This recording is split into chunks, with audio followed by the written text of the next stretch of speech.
नमस्कार मंडळी, मी प्रीती तुमचं स्वागत करत आहे आपल्या चॅनलमध्ये, ज्याचं नाव आहे व्लॉगर प्रीती। तर मंडळी, आज आहे शनिवार आणि तेजसला आहे सुट्टी। तर तेजस नायसाला आंघोळ घालत आहे आणि माझा आणि तेजसचा ऑलमोस्ट सर्व नाश्ता करून झालेला आहे। आणि नायसा मॅडम थोडी लेटच उठली आज, कारण तिची शाळाही नाही आहे। तर दाखवते तुम्हाला थोड्या वेळातच नायसा आणि तेजस मी। तोपर्यंत म्हटलं तुमच्याशी थोड्याशा गप्पा मारूयात। मलाही अजून किचनचं थोडंफार काम आवरायचं आहे। तर अशी थोडी थोडी कामं संथ गतीने चालू आहेत, कारण सुट्टी असली की हळूवारपणे सर्व कामं होतात। आणि त्यात शनिवार रविवार आला की थोडासा आळस येतोच माणसाला। आणि अजून एक मला तुम्हाला सांगायचं होतं की भावाचा साखरपुडाही लवकर येत आहे, म्हणजे जवळच येत आहे आता तारीख। तर साखरपुड्याचीही तयारी चालू आहे आमची। तर आजच्या व्लॉग मध्ये तुम्हाला मी साखरपुड्यासाठी आम्ही काय काय तयारी केली आहे, आमच्या साड्या काय असणार आहेत, नवरी मुलीसाठी आम्ही कोणत्या कोणत्या साड्या घेतलेल्या आहेत, तसेच साखरपुड्यामध्ये नवऱ्या मुलाकडून साखरपुडा समारंभामध्ये काय काय दिले जाते हेही तुम्हाला आज मी सांगणार आहे। तर आजचा ओव्हरऑल असा व्लॉग असणार आहे। आणि संध्याकाळी आज मस्त असे आपले पाहुणे येणार आहेत, पाहुणे म्हणजे घरातलीच मंडळी, तर तेही तुम्हाला भेटणार आहेत। तर त्यांच्यावरच्या गप्पा टप्पा खूप छान आजचा दिवस असा रंगणार आहे आणि आजच्या व्लॉग मध्ये तुम्हाला हे सर्व पाहायला मिळणार आहे। तर चला, मी थोड्या वेळातच तुम्हाला भेटते, नायसा आणि तेजसला दाखवते। तेजस नायसाला आंघोळ घालत आहे आता, तो आल्यानंतर मी दाखवते नायसाची किती मस्ती आहे ती। मंकी आला, मंकी नायसा आणि बाबाचे खेळ चालू आहेत। नायसाला घाबरवतोय बाबा, बाबा मंकी बनलाय, मंकी। हाय करा नायसा, हाय कर सगळ्यांना, हाय कर सगळ्यांना, हाय। आज मी मंकी बनलो आहे।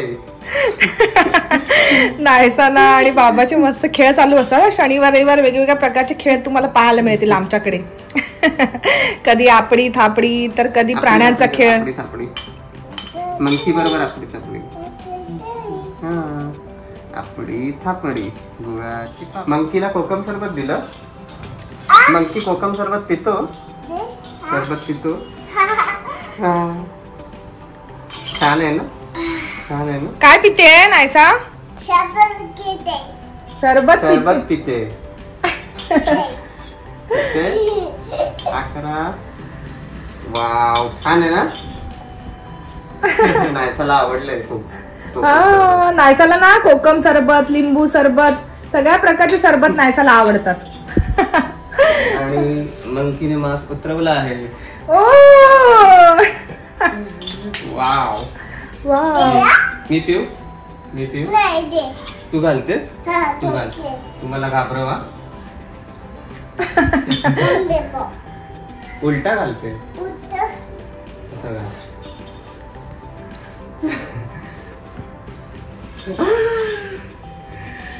मंकी सारखं उड्या मार, मंकी सारखं। तर मंडळी, नायसाला घेऊन तेजस बाहेर गेलेला आहे। तर म्हटलं आमची साखरपुड्याची आम्ही काय काय तयारी केली आहे ती तुमच्या बरोबर मी शेअर करते आणि तुम्हालाही दाखवते की आमच्याकडे साखरपुड्यासाठी काय काय सामान लागतं। तर मंडळी, ऑलमोस्ट आमची सर्व तयारी झालेली आहे। काय काय गोष्टी मी आणल्या आहेत, काय काय गोष्टी प्रीतमने आणल्या आहेत आणि काय काय गोष्टी माझ्या आई वडिलांनी आणलेल्या आहेत। तर असं सर्व सामान जमा केलेलं आहे, म्हणजे माझ्याकडे जे सामान आहे ते मी जमा केलेलं आहे, तेच मी आता तुम्हाला दाखवू शकते।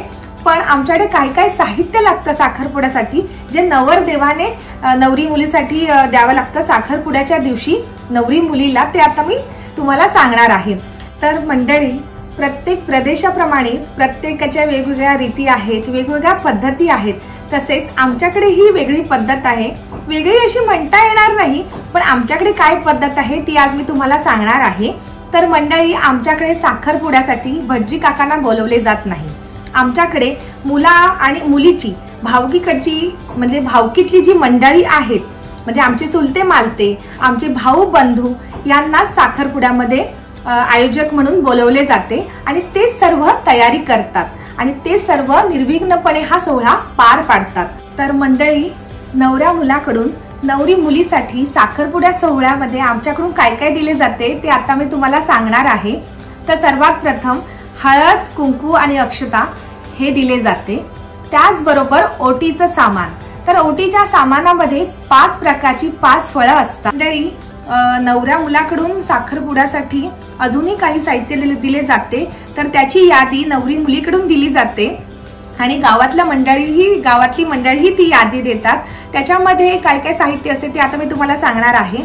तर त्याच्यामध्ये असतं कात असतो, त्याच्यानंतर असतं तंबाखू असतो, बिडी बंडल असतो, सिगरेटचे पाकिट असतात, सुपाऱ्या असतात, पानाचे विडे असतात, त्याच्यानंतर नारळ असतात त्याच्यामध्ये नंतर पिठी साखर असते, पेढे असतात, हार असतो आणि हार नसतो, गजरे असतात, फुलं असतात।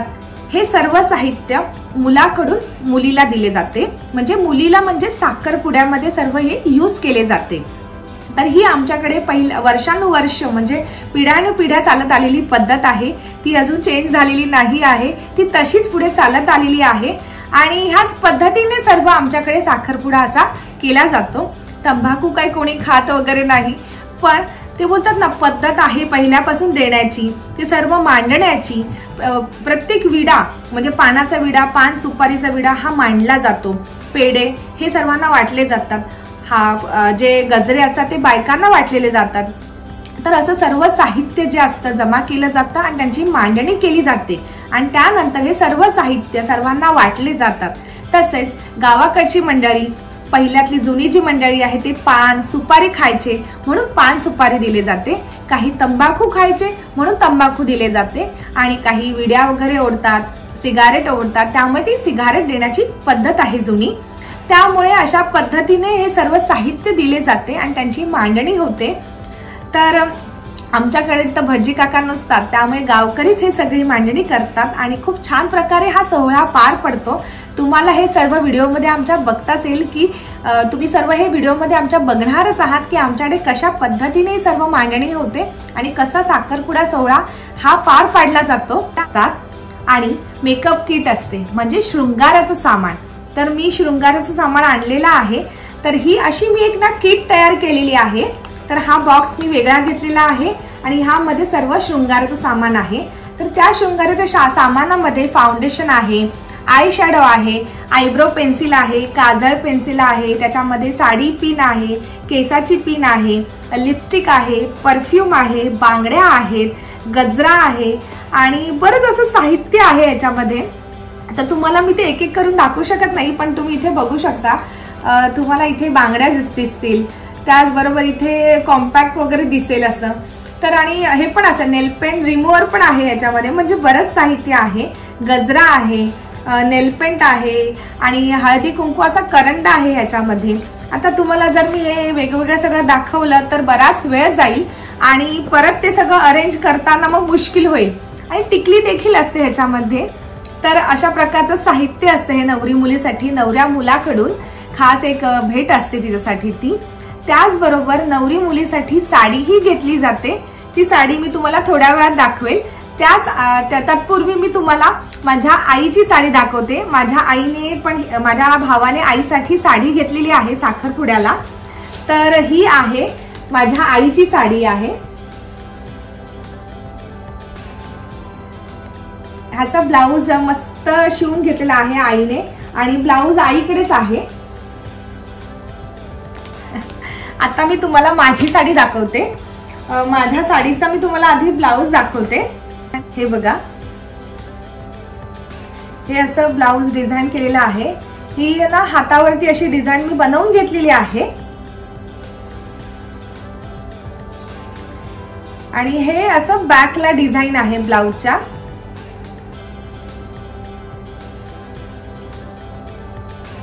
आणि माझी साडी मी तुम्हाला दाखवते। ही आहे माझी साडी।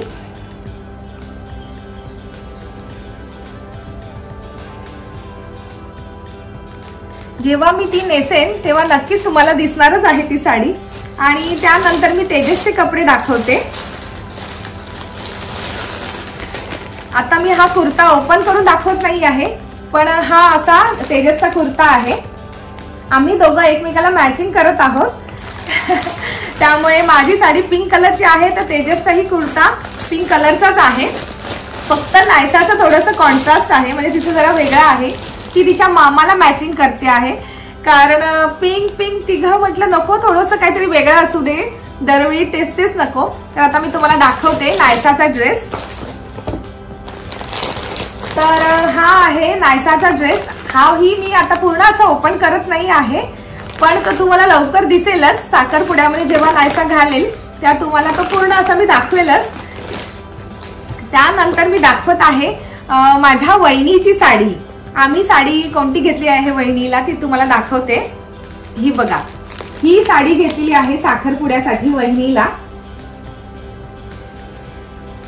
साखरपुड्यामध्ये हिरव्या कलरची साडी पाहिजे असते, हिरव्या कलरची साडीच नेसतात मुली. तर हिरव्या कलर मध्ये नॉट नेसेसरी की प्रॉपर हिरवा कलरच पाहिजे, तर त्यामध्ये वेगवेगळे शेड ही असू शकतात. तर त्यामुळे तसा शेड आम्ही घेतलेला आहे. आणि वहिनीलाच मॅचिंग करत प्रीतमनेही म्हणजे माझ्या भावानेही कपडे घेतलेले आहेत. हे बघा, हा त्याचा कुर्ता आहे. आता पूर्ण सेट मी तुम्हाला दाखवत नाही आहे, कारण पूर्ण सेट तुम्हाला तो रेडी झाल्यानंतरच दिसेल. तर असा हा कुर्ता आहे. त्यानंतर त्याच्याकडे मोजडी वगैरे असं बरेच काही साहित्य आहे. तर तुम्हाला ते पूर्ण आम्ही तयार होऊ तेव्हाच पूर्ण दिसेल. पण आता म्हटलं तुम्हाला काय काय आम्ही तयारी केली आहे ती तुम्हाला दाखवते. त्याचबरोबर ना आमच्याकडे असं साखरपुडा दिला जातो. साखरपुडा म्हणजे काय, तो असा कोण असतो त्रिकोणी आणि त्याच्यामध्ये साखर भरून तो दिला जातो.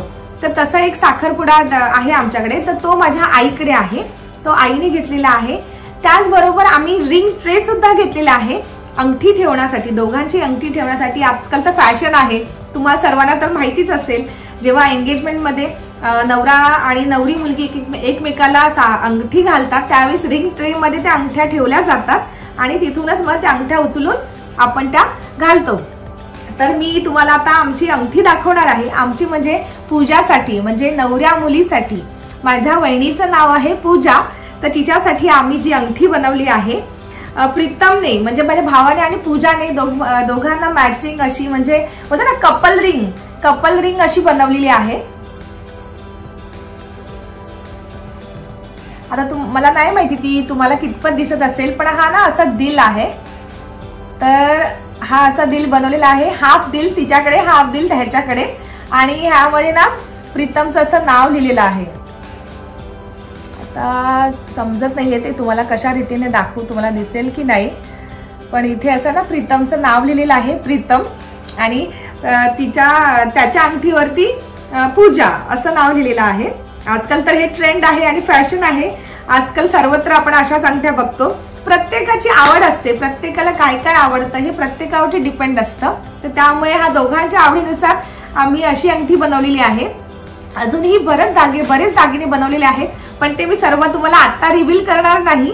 तसेच वहिनीचीही लग्नाची म्हणजे वहिनीला लग्नासाठी आम्ही बरेच अशी खरेदी करून दिलेली आहे. म्हणजे लग्नासाठी जे मुलीला दिले जातात कपडे, तर ते कपडेही मी तुम्हाला आता रिव्हील करत नाही. ते लग्नाचं जेव्हा वेळ येईल त्याआधी मी आमची सर्व जेव्हा खरेदी तुम्हाला दाखवणार तेव्हाच मी तिचेही कपडे तुम्हाला दाखवेन, तिच्याही साड्या तुम्हाला दाखवेन, तिच्या रिसेप्शनचा लुक काय असेल तोही तुम्हाला मी दाखवेल. तर मंडळी अशी आहे आमची साखरपुड्याची ओव्हरऑल तयारी. तर अशी तयारी केलेली आहे. तुम्ही कितीही तयारी करा, वर्षभर आधी, महिनाभर आधी, किंवा बोलतात ना तुम्ही कितीही लगबग केली, घाई केला, तरीही तयारी काही संपत नाही. शेवटी ऍट द एंड काही ना काही राहतच. पण ठीक आहे, त्यातच एक वेगळी मजा असते.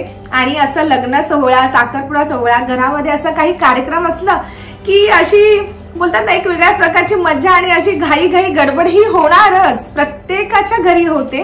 त्यात काय असं नवीन नाही आहे, पण खूप छान असं वाटत आहे.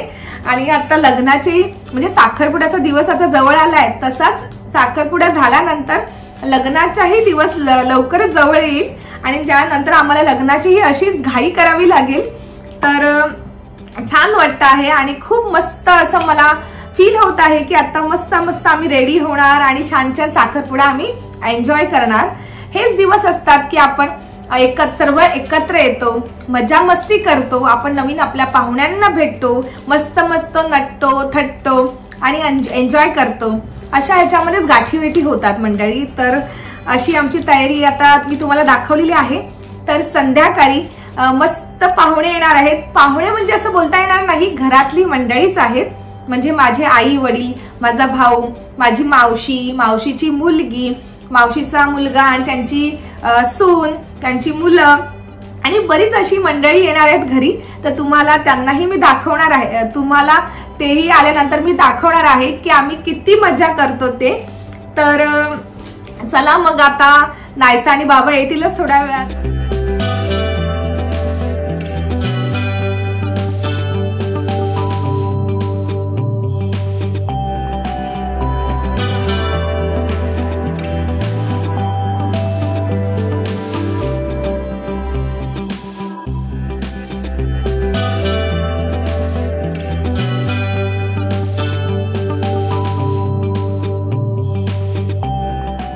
तर मंडळी संध्याकाळचे 7 वाजत आले आहेत आणि प्रीती रात्रीच्या जेवणाची तयारी करत आहे। तर काय काय बेत आहे आज रात्री? आज रात्री मस्त असा बेत असणार आहे। छोले बनवणार आहे भाजीमध्ये, तसेच डाळ भात, श्रीखंड आहे, अमूल श्रीखंड, चपाती, पापड, भजी करण्याचा विचार आहे। पण बघते जर टाइम उरला तर भजी करेल, कारण आज बरीच मंडळी येणार आहेत, तुम्हाला मी आधीच सांगितलं आहे ब्लॉग मध्ये। तर मग आल्यानंतर मग सगळ्या गप्पा टप्पा मारण्यामध्येच एवढा वेळ जातो ना, तर बाकीच्या गोष्टी करण्यामध्ये वेळच मिळत नाही। त्यामुळे बघते जेवढं शक्य आहे तेवढं आता पटापट, म्हणून मी लवकरच तयारी करायला सुरुवात केली, जेणेकरून सर्व आल्यानंतर मग गप्पा मारत थोडा वेळ। तर अशी हळूहळू तयारी चालू आहे इथे। ओव्हरऑल इथे छोल्याची भाजी करायला मी ठेवली आहे। आता इथे पटकन पापड तळून घेते आणि डाळ ऑलरेडी माझी इथे झालेली आहे। तर असं चालू आहे। तर आल्यानंतर आता तुम्हाला मी डायरेक्ट थेट दाखवते। मंडळी मी सकाळपासून खूप एक्साइटेड होती की घरची मंडळी येणार आहे सगळी। माझी मम्मी, मावशी, आमच्या बाजूला काकी येणार होत्या, त्यांची 5 वर्षाची नाथी येणार होती, म्हणजेच बायची मुलगी उर्वी येणार होती। माझ्याबरोबर नायसा आणि तेजस तेवढेच एक्साइटेड होते सर्वांचं स्वागत करायला। आणि आम्ही मस्त असं विचार केलेला की जेवण झाल्यानंतर छान अशा गप्पा मारू आणि मस्त ना रात्र अशी स्पेंड करू, कारण त्याच्या दुसऱ्या दिवशी साखरपुडा होता। तर खास ते लोक त्यासाठीच येणार होते आमच्या इकडे घरी, कारण पनवेलमध्ये साखरपुडा आहे आणि आम्ही राहतो खारघरला, त्यामुळे ते आदल्या दिवशी स्टे करणार होते आणि दुसऱ्या दिवशी आम्ही इथूनच साखरपुड्यासाठी सर्वजण जाणार होतो। पण मी जेव्हा जेवण करत होती तेव्हा मला माझ्या बहिणीचा कॉल आला, म्हणजे माझ्या मावस बहिणीचा, तीही त्यांच्याबरोबरच होती। तर मी तिला विचारलं का ग तुम्हाला लेट काय झाले? तर तिने मला सांगितले आम्ही मरता मरता वाचलो। त्यावेळेस अचानक म्हणजे त्यावेळेस मला खरंच काही समजलंच नाही की काय झालं, आणि ती त्या सर्व गोष्टी सांगण्याच्या मनस्थितीतही नव्हती। ती ह्या सर्व लोकांना म्हणजेच माझ्या मावशीला, मम्मीला, उर्वीला, उर्वीच्या आजीला सांभाळण्यामध्ये म्हणजे खूप असं प्रयत्न करत होतो त्यांना स्टेबल करण्याचा। त्यावेळेस मी जास्त काही तिला प्रश्न विचारले नाही ना, तिने मला जास्त काही सांगितलं। थोड्या वेळातच तिचा कॉल आला की आम्ही ट्रेनमध्ये बसलो आहोत पनवेलवरून आणि आम्ही आलो आहोत खारघर स्टेशनला, कारण ते सर्व वसई ते पनवेलला येणारी ट्रेन पकडली त्यांनी आणि पनवेलवरून नंतर ते खारघरला येणार होते आणि खारघरवरून तेजस त्यांना पिक करणार होता आमच्या घरी येण्यासाठी। तर खारघर स्टेशनला आल्यानंतर तेजस तिथे गाडी घेऊन त्यांना पिक करण्यासाठी गेला होता आणि नंतर तो त्यांना बिल्डिंगमध्ये म्हणजे आमच्या घरी इथे घेऊन आला।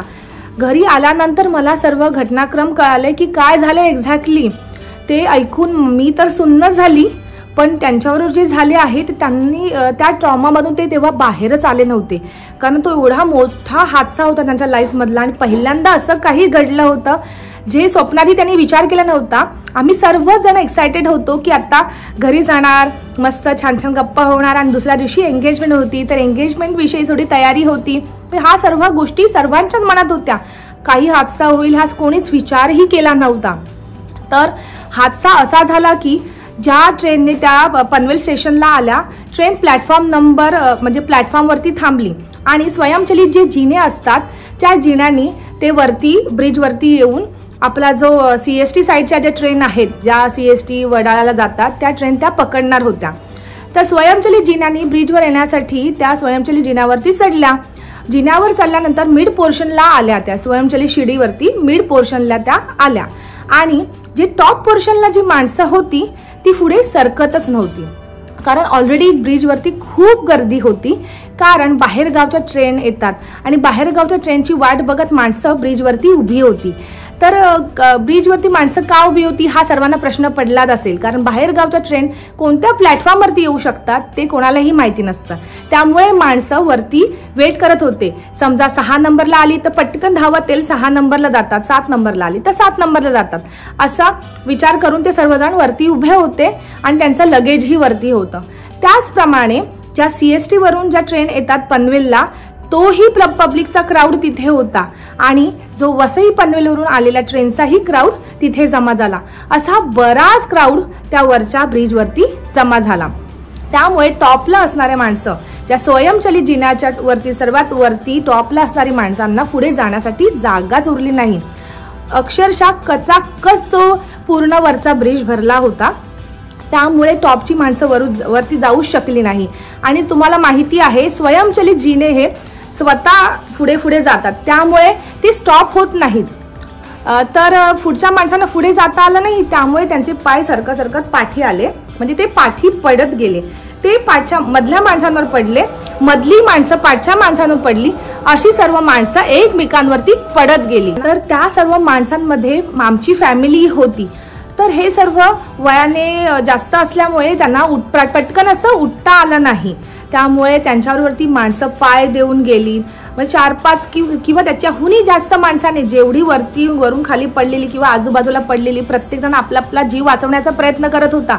ज्यांना पटकन उठता येत होतं ते पटकन उठून जात होते, पण ज्यांना पटकन उठता येत नव्हतं ते तिथे थोडा वेळ होते, कारण त्यांना कोणीतरी हेल्प हवी होती. थोड्या वेळानंतर तिथे जे गार्ड असतात ते सर्व जमा झाले, पण तत्पूर्वी तिथे ते लोक सगळे तसेच पडलेले होते. एकमेकांवरती पाय देऊन सर्व जात होते, चेंगराचेंगरी होत होती. खूप अशी खळबळ, खूप अशी गर्दी झाली होती तिथे. कोणालाही त्यावेळेस काहीही सुचले नाही, कारण ती परिस्थितीच तशी होती. तर त्या परिस्थितीमध्ये म्हणजे स्वतःचा जीव वाचवणं हाच प्रत्येकाला महत्वाचं होतं आणि ते स्वाभाविक आहे. प्रत्येक जण आपापला जीव वाचवणारच. त्यामुळे या सर्वांवरती जसे पाय पडले आहेत, जसे चालत लोक गेली आहेत त्यांच्यावरती, तसेच बाकीच्या लोकांवरतीही सर्वजण पाय देऊन चालत अशी गेलेली आहेत. त्यामध्ये माझ्या मावशीलाही इंजरी झाली, म्हणजे मावशीचा अक्षरशः पायाला काळा निळा झाला, रक्त साखळलं. माझ्या मम्मीलाही बॅकला पाय देऊन गेले, म्हणजे अशी पाठीवरती म्हणजे तोंडावरती पडली. त्यामुळे पाठीवरती माणसांनी पाय देऊन ते पुढे गेले, त्यामुळे पाठीलाही लागलं. त्या आमच्या बाजूला ज्या आचरेकर काकी आहेत त्यांनाही खूप गुडघ्याला मार लागला. सर्व ह्यांना मुका मार लागला. पण सगळ्यात जास्त जो मार लागला आहे तो उर्वीला लागला आहे, म्हणजे बायची मुलगी. तर ती 5 वर्षाच्या मुलीला इथे लेफ्ट हँडला जो मार लागला आहे, म्हणजे माहिती नाही तिच्या हातावरती किती जणांनी पाय दिले असतील, किती जणांनी त्याच्यावरती पाय देऊन ते पुढे गेलेले असतील. तो तिचा पाय असा कडक झाला आणि त्या पायाला फ्रॅक्चर झालं. ते त्यावेळेस त्यांना समजलं नाही. ती सतत बोलत होती की माझा हात दुखतोय, हात दुखतो आहे. फक्त ह्या सर्व गोष्टींमध्ये त्यांना एवढं समजत होतं की काहीतरी म्हणजे वजन तिच्या हातावरती त्या लोकांचे पाय देऊन जे वजन आलंय त्याच्यामुळे कदाचित तो दुखत असेल. तेवढं त्या विचार करण्याची ती वेळही नव्हती, त्यांना ते काही सुचतही नव्हते. माझ्या मावशीची मुलगी प्रियंका तिने त्यांना खूप मदत केली, कारण ती थोडी पुढे होती आणि देवाच्या कृपेमुळे ती थोडीशी वाचली आणि तिने ह्या सर्वांना ह्याच्यातून बाहेर काढलं. प्रत्येकाच्या बॅगा इथे तिथे पसरलेल्या होत्या, चपला इथे तिथे गेल्या होत्या, त्या सर्व तिने शोधून काढल्या. तसेच ह्या लोकांना तिने सर्व ह्याच्यातून बाहेर काढलं आणि व्यवस्थितपणे तिने त्यांना खारघर स्टेशनपर्यंत आणलं आणि त्याच्यानंतर हा पूर्ण सगळा आम्हाला समजलं. पण उर्वीला आम्ही म्हणजे ह्या सर्वांनाच पटकन आम्ही डॉक्टरकडे घेऊन गेलो. आमच्या जवळच डॉक्टर आहेत, आमचे फॅमिली डॉक्टर, तर त्यांच्याकडे आम्ही ह्या सर्वांना घेऊन गेलो. तर डॉक्टरने सांगितलं की माझ्या मम्मीला, मावशीला आणि आचरेकर काकींना इंटरनल इंजरी अशी काही जास्त झाली नाही, मुकामार आहे, पण तरीही तुम्ही 4-5 दिवस आपण ऑब्झर्व करूया. त्यांनी बऱ्याच अशा मेडिसिन दिलेल्या आहेत, तर त्याच्याने फरक पडतो काय बघूयात. आणि इंटरनल जर इंजरी असेल तर आपल्याला मग एक्सरे काढावा लागेल. पण उर्वीच्या बाबतीत असं झालं की त्यांना पटकन म्हणजे त्यांना समजलं तिची सिच्युएशन बघून की हे फ्रॅक्चर आहे. तिचं ना हार्ट सटकलं होतं आणि तिला फ्रॅक्चर झालं होतं. त्यामुळे त्यांनी तिला पहिलं शांत केलं, तिला तपासलं त्यांनी आणि नंतर आम्हाला सजेशन केलं की तुम्ही वेळ न घालवता पटकन तिला एक्सरे काढण्यासाठी घेऊन जा. म्हणून त्यांनी आम्हाला डॉक्टरही सजेस्ट केले आणि आम्ही आयुष हॉस्पिटल जे सेक्टर 30 ला आहे खारघरमध्ये ओवे गावामध्ये आम्ही तिथे गेलो। तर तिथे गेल्यानंतर आम्हाला तिथेही छान असे डॉक्टर मिळाले। अतुल पाटील करून त्या डॉक्टरांचं नाव आहे, जर काही चुकत असेल तर मी वरती कॅप्शनमध्ये टाकेल त्यांचं नाव। अतुल सर त्या डॉक्टरांचं नाव होतं। त्या डॉक्टरांनी खूप चांगलं आम्हाला गाईड केलं। त्यांनी पटापट ही ट्रीटमेंट चालू केली। पहिलं तर त्यांनी आम्हाला सांगितलं की एक्सरे काढूयात, एक्सरेचा रिपोर्ट आल्यानंतर आपण फर्दर आपल्याला समजेल। तर पहिला आम्ही एक्सरे काढलं तर एक्सरेमध्ये समजलं की फ्रॅक्चर आहे, हाड सटकला आहे, त्यामुळे तिला जो पेन होत आहे तो होणार आणि त्यामुळे त्यांनी काय आम्हाला सजेशन दिलं की आपण आता वेळ नको घालूयात आणि त्यांनी आम्हाला ते रिपोर्ट सर्व दाखवले। तिथे त्यांच्याकडे ना केबिनमध्ये टीव्ही लावलेला होता, त्या टीव्हीमध्ये आम्हाला सर्व दिसत होतं। त्यांनी आम्हाला व्यवस्थित सविस्तरपणे सर्व सांगितलं की आता आपण तिला प्लास्टर लावूयात, कारण प्लास्टर लावण्याऐवजी दुसरं काही ऑप्शनच नव्हतं। कारण ती मूल एवढी लहान आहे, 5 वर्षाचं मूल म्हणजे समजा ना केवढं लहान आहे, केवढं कोवळं हाड आहे तिचं आणि पटापट जर ऍक्शन घेतली तर पुढे जाऊन लवकर रिकवर होईल ती। म्हणून आम्ही वेळ काही घालवला नाही, पटकन त्यांना हो म्हटलं आणि त्यांनी पटकन प्लास्टरही केलं। तर अशा प्रकारे तो हादसा सर्व झाला होता। आम्ही तिच्या आईवडिलांना काही कळवलं नाही, कारण तिची आजी होती आमच्याबरोबर। कारण तिच्या आईवडिलांना जर कळवलं असतं तर ते खूप घाबरले असते आणि ते पटापट रात्रीच इथे येण्याचा त्यांनी निर्णय घेतला असता। कदाचित ते त्या सर्व गोष्टींचा विचार करून त्यांनाही थोडं म्हणजे ट्रॉमामध्ये तेही गेले असते। म्हणून त्यांना आम्ही विचार केला की सर्व परिस्थिती व्यवस्थित हाताळूयात, म्हणजे आपण सर्व परिस्थिती हँडल करूयात आणि दुसऱ्या दिवशी त्यांना आपण सांगूयात। तर असा हा किस्सा घडलेला आहे। तर मंडळी, मला तुम्हाला एवढंच सांगायचं आहे की तुम्ही जी गर्दी करता ब्रिज स्टेशनवरती ते प्लीज टाळा, कारण आपण ट्रेनची वाट बघतो, बरोबर आहे, पण जर आपण आपापलं सामान व्यवस्थित ठिकाणी ठेवलं, व्यवस्थित आपण उभे राहिलो, दुसरा जो माणूस येईल त्याला व्यवस्थित जागा दिली तर आपण असे हादसे होण्यासाठी टाळू शकतो। ऍक्च्युली कसं माहितीये, त्यावेळेस ना कोणालाही कळत नसतं की एक्झॅक्टली काय होणार आहे ते, पण आपण जर स्वतःची प्रत्येकाची काळजी घेतली तर असे हादसे होण्यापासून आपण ते वाचवू शकतो। हे हादसे आता आमच्याबरोबर झालाय हा हादसा, पण उद्या जाऊन कोणाबरोबरही होऊ शकतो। सर्व गोष्टी आपल्याला एक फक्त हादसा वाटतो, पण ज्यांनी जो फील केलेला आहे, म्हणजे माझ्या आईनी, माझ्या मावशींनी आणि सर्वांनीच, तर तो एक त्यांच्यासाठी ट्रॉमाच होता। म्हणजे त्या ट्रॉमामधून ते सर्व लोक गेले आहेत। त्या दिवशी अक्षरशः त्यांची परिस्थिती बघायला पाहिजे होती, म्हणजे त्यांना काही सुचतच नव्हतं काय बोलायचं, काय करायचं, एक वेगळ्या झोनमध्ये ते लोक गेले होते।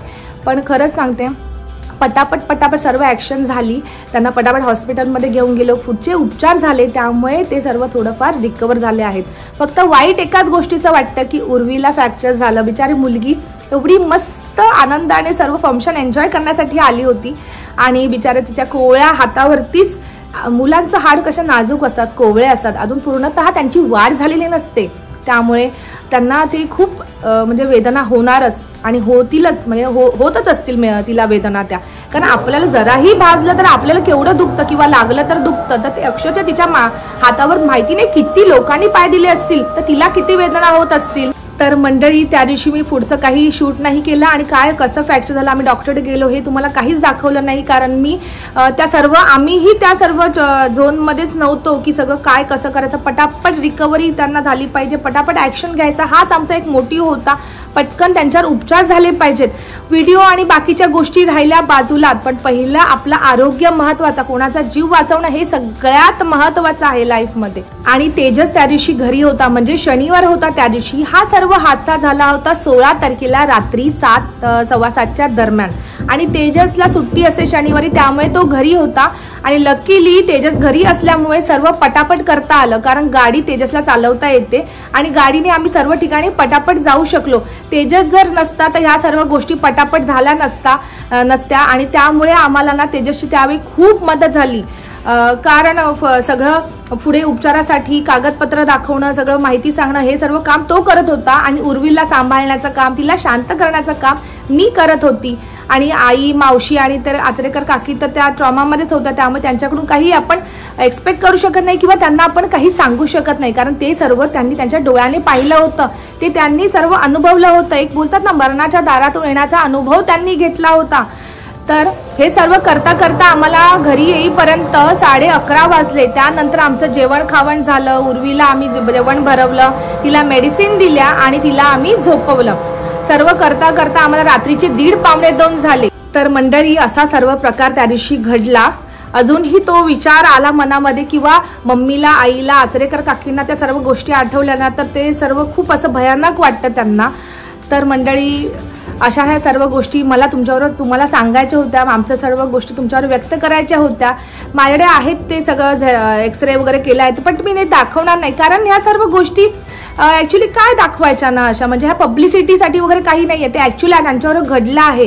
त्यामुळे मला ते दाखवणं किंवा डॉक्टरकडे गेल्यानंतर तिथे व्हिडिओ काढणं वगैरे ह्या सगळ्या गोष्टी मला काही त्या सुचल्या पण नाहीत आणि मला ते योग्यही वाटत नाही, कारण ह्या सर्व गोष्टींपेक्षा त्यांच्यावर उपचार होणं जास्त महत्त्वाचं होतं। ही एकच गोष्ट आमच्या मनात होती। आता फक्त मी तुम्हाला ह्या गोष्टी का शेअर करत आहे, कारण प्रत्येकाने ही काळजी घेतली पाहिजे ह्या सर्व गोष्टींची।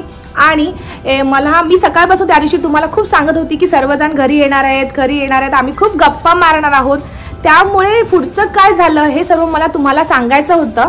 आणि तुम्ही आमची एक फॅमिली आहात, फॅमिली मेंबर्स आहात आणि तुमच्याबरोबर मला ह्या सर्व गोष्टी शेअर करायच्या होत्या, हाच एक उद्देश होता, बाकी काही नाही। जर काही चुकलं असेल तर आम्हाला क्षमा करा आणि आताच इथेच मी व्हिडिओचा एंड करते मंडळी।